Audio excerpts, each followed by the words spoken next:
조동일 문화대학, 조동일 강좌, 이슬람 문명의 이해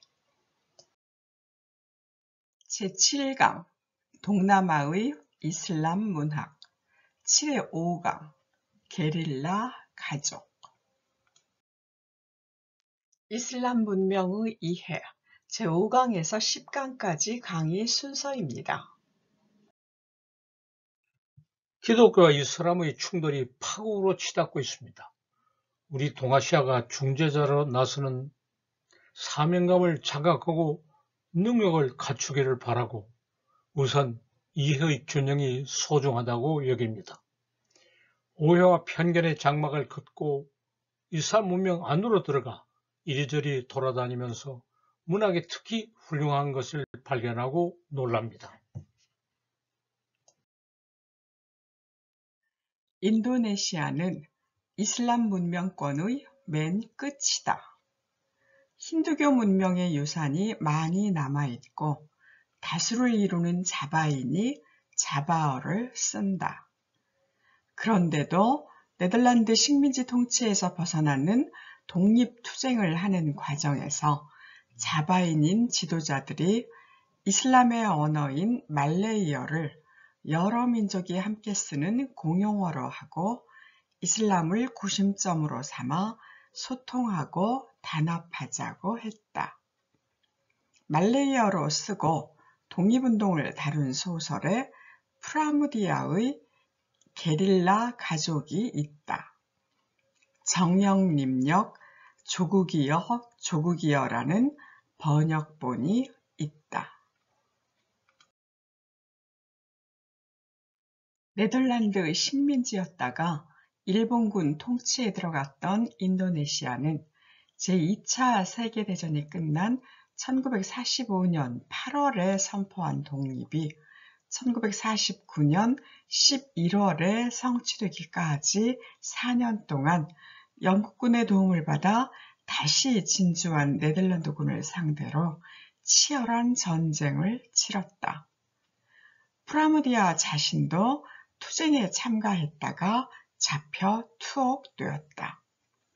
옥중에서 이 작품을 단편으로 써서 면회하러 온 네덜란드인 교수를 통해 세상에 알렸다가 독립 후 석방되자 장편으로 개작했다.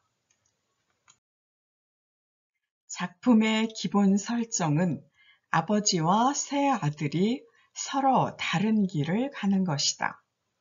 아버지 빠이자는 네덜란드군의 하사관으로 근무하다가 네덜란드군이 다시 진주하자 그쪽 편이 되었다.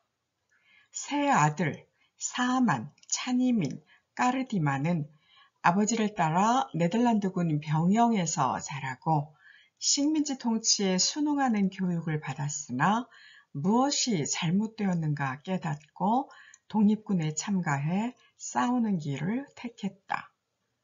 아버지가 계속 반대하고 방해를 하자 아버지를 죽이기까지 했다. 부자간의 불화를 다룬 작품은 허다하다.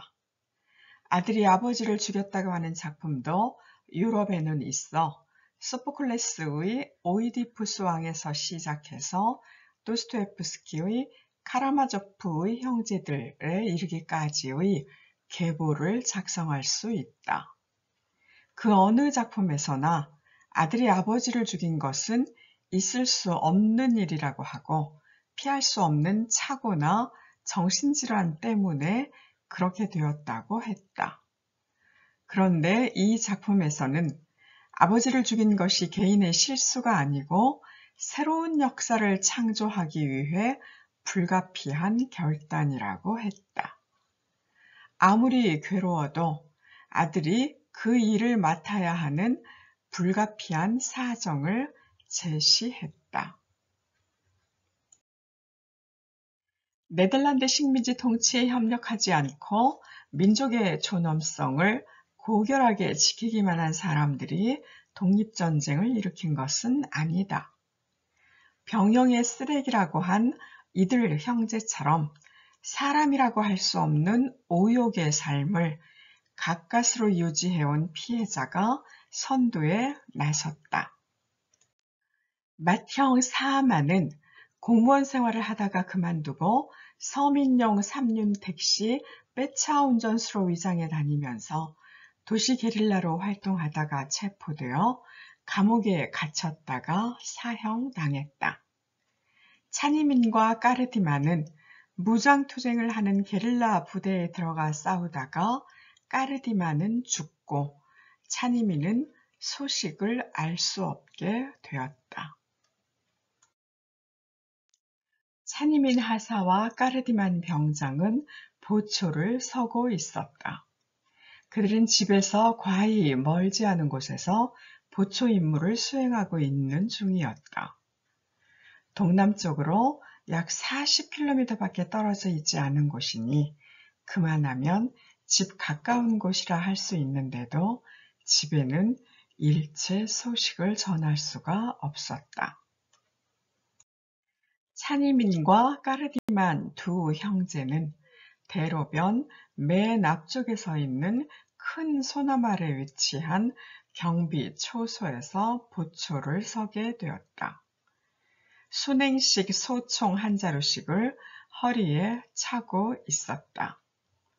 어두운 밤이 두 사람의 형체를 비로 쓸어가듯 했지만 흐릿한 불빛이 그래도 어슴푸레하게 남아 그들의 부동 자세를 알아볼 수 있게 해주었다. 두 형제는 두어 시간 전에야 이곳에 도착하였지만 손바닥 안을 들여다보듯이 훤히 잘 알고 있었다. 전에 수십 번, 아니 수백 번 더 이곳을 지나다녔기 때문이다. 두 형제는 총탄이 오고 가는 전쟁터에 있으면서 집에 있는 가족들을 생각하고 아버지라는 사람을 죽이지 않을 수 없었던 안타까운 사정을 다시 떠올리면서 괴로워했다. 위대한 투사가 사실은 얼마나 마음이 여린가 거듭 알려주었다. 그날 밤에 까르디만은 총탄을 맞고 죽었다. 그러나 그 소식마저 전할 길이 없었다. 가족들과 서로 소식을 전하지 못해 생사마저 알 수 없는 것은 커다란 비극이다.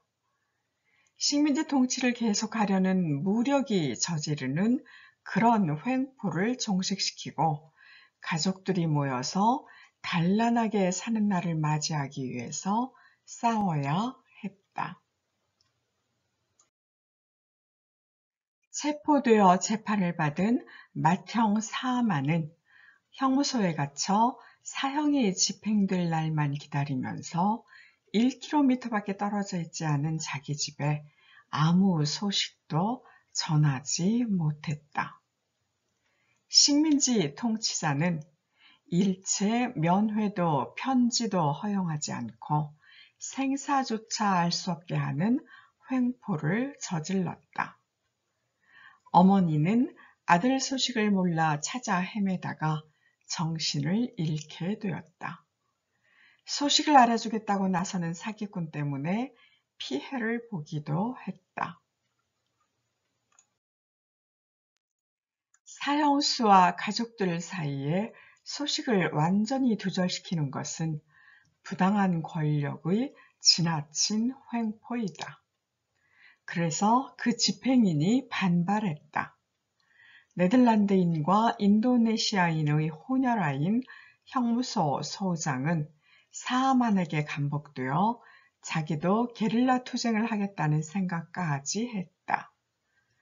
위험을 무릅쓰고 사하만을 도와주기로 작정하고 사하만이 가족들에게 보내는 편지를 몰래 쓰도록 하고 자기가 가지고 가서 전달했다.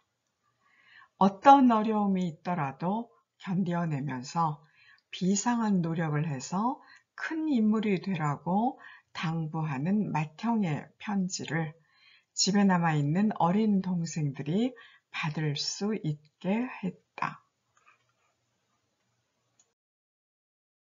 모두들 잘 있어요. 내 사랑하는 이들 모두 안녕. 우리나라는 반드시 독립이 되고 말 거야. 그리고 혁명의 싸움터에서 사라져간 모든 이들의 추억에서 다시 만나게 될 테지. 대포알이나 박격포탄에 희생당하고 영국군과 네덜란드군이 내던진 수류탄에 맞아 사지가 흩어져 처참한 죽음을 당한 자들. 그들 모두가 독립이 되고 나면 추모의 정으로 한자리에서 만나게 될 거야. 독립, 독립, 안녕, 다시 만나게 될 때까지. 앞서 진행된 4강까지의 강의 순서입니다. 강의 잘 들으셨습니까? 댓글로 출석을 표시하고 논평을 제출하시면 강좌 수료증을 보내드립니다. 조동일 문화대학에서 진행되고 있는 강좌입니다.